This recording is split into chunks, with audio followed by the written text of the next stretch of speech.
Hey, Mike. What? Who's got next?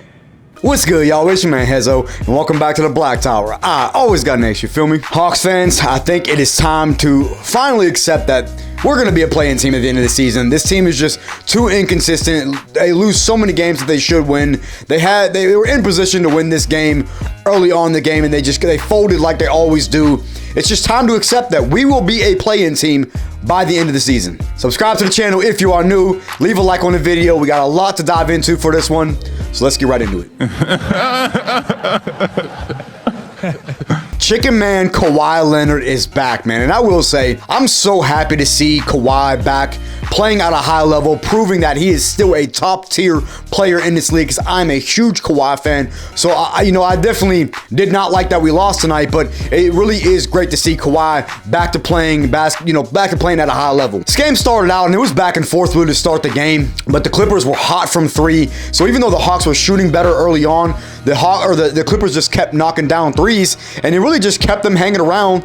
It was a close game from start. The Hawks went up by as much as 11 early on in the game, but the Clippers quickly answered, led by Kawhi, led by just their three-point shooting, answered the run, got right back into the game. And then midway through like the second quarter, the Hawks offense it got sloppy. They missed shots. They were turning the ball over. It just got sloppy. And really from there, the Clippers just never looked back. They took control the rest of the game. PG and Kawhi were too much at the end of the day. Too much in the first half, too much in the second half. And although PG didn't really have a great night shooting the basketball, he was doing a lot of other things. He was doing the playmaking. He was rebounding. He was playing defense. He had a big shot late in the fourth quarter that didn't really ice the game, because the Clippers were kind of struggling for offense. Not really struggling for offense, but kind of scrambling late in the game. But Kawhi was just too much at the end of the day, man. And DeAndre Hunter, obviously back in the lineup.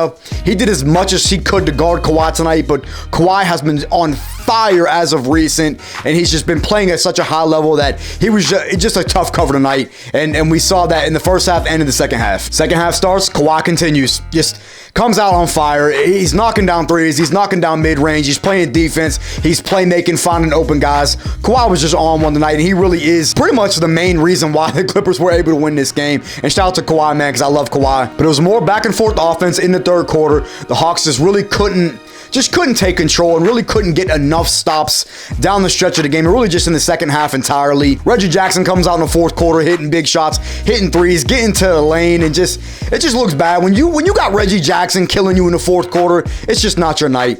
And the Hawks the offense just really struggled late in the game, and just really entirely in the second half.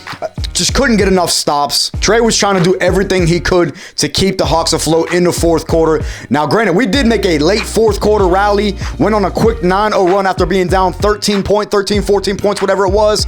But even still, just couldn't fully climb back into the game, man. They cut it to 4, but it just wasn't enough, because PG hit that beautiful mid-range shot to put them up 6 with 53 seconds left or 45. I don't remember. It was under a minute for sure whenever they went up 6, and that was pretty much the game.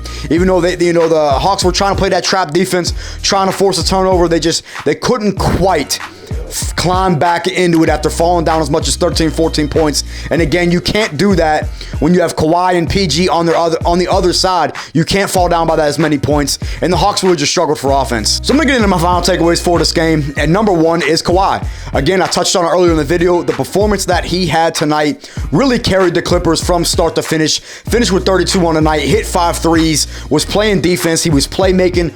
He was just doing a little bit of everything out there. And since Christmas, he's averaging around 26 a game. And Kawhi is back, man. It's safe to say that this dude is back playing at a high level. And I'm gonna be honest, I love seeing it. I stated it earlier. I love Kawhi. I'm so glad that he is back playing at a high level, because it's better to see when the top tier players are back healthy and playing well. And Kawhi is one of those guys. He showed out again tonight, and he's got the Clippers back into position to be I don't know if they're a contender, to at least be a threat in the Western Conference. Now on a 5-game win streak, with him and PG back both playing at a high level, the Clippers are going to be a very tough out in the future, especially come playoff time, if they can both stay on the court, which it's looking like they are, and they're playing at a high level. So number 2 was the Clippers' three-point shooting tonight. 19 threes compared to 7 for the Hawks. That's a difference of 36 points outscored on the three-point line. That's not going to get it done, man. There's just no way you can win a game with a team when you give up 19 threes. I mean, these dudes were going crazy out there. Kawhi hit 5 threes. PG hit 3 or 4. Reggie Jackson was knocking him down. Luke Kennard was knocking him down. Nicholas Batum was knocking him down. There was so much attention on PG and Kawhi that there was always an open shooter. Norman Powell hit a couple threes. It's just unacceptable defense, man. You have to do a better job of guarding the perimeter when you're struggling on the offensive side hitting threes and the other team is going crazy from 3. It's just a recipe for a disaster. You're not going to win games in this league when you give up almost 20 threes. And we've seen this out of the Hawks recently. It seems like almost every other game, they're giving up 14, 15, 16, 16 threes a game, and it's just unacceptable, man. You just cannot win ball games like that in the NBA, man. And again, we're going to be a playing team at the end of the season. It's just time to accept it. So my third and final takeaway for this game is the Hawks offense. And no, I don't mean that in a good way. Outside of Trey, there was really no consistent score tonight.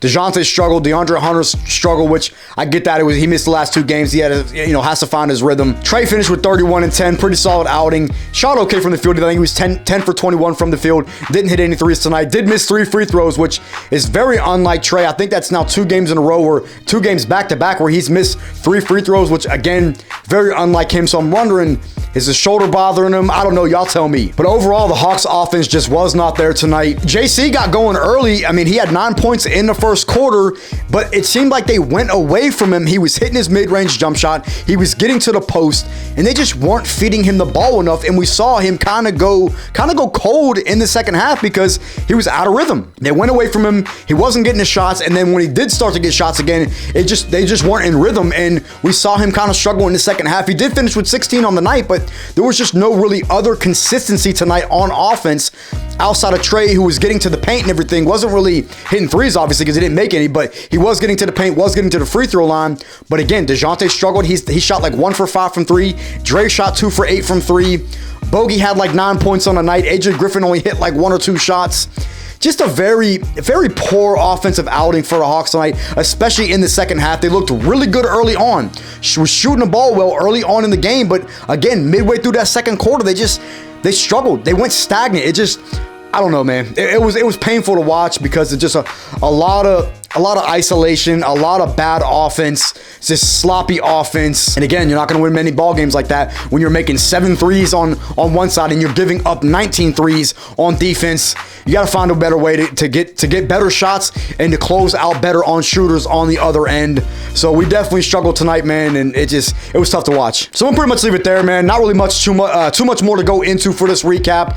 We got a really I wouldn't call it a tough schedule, but we got some tough ball games coming up, man. We got the Trailblazers on Monday, and Dame just had a 60-point game the other night.